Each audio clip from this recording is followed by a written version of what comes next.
എത്തിയത്. അവിടെ വെച്ച് ഗംഗയിൽ നിന്നും ഒരു പ്രത്യേക തരം സൈക്കിക് വൈബ്രേഷന്റെ അനുഭവം എനിക്ക് കിട്ടാൻ തുടങ്ങി. വേദനയോടെ ഞാൻ മനസ്സിലാക്കി, ഞാൻ അന്വേഷിച്ച് നടക്കുന്ന മാടമ്പിള്ളിയിലെ യഥാർത്ഥ മനോരോഗി എന്റെ അടുത്ത് നിൽക്കുന്ന ഗംഗയാണെന്ന്.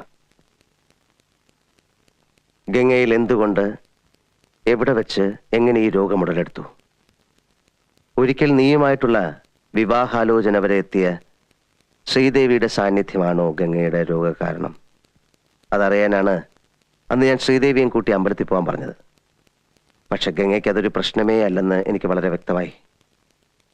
പഴങ്കഥയിലെ നാഗവല്ലിയുടെ ഒരു കാര്യം പറഞ്ഞ് ഗംഗയെ പ്രകോപിപ്പിക്കാൻ ഞാൻ ശ്രമിച്ചു.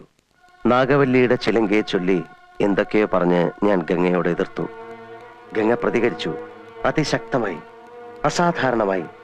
അപൂർവമായ ഒരു മനോരോഗത്തിന്റെ അഗ്നികുണ്ഡങ്ങൾ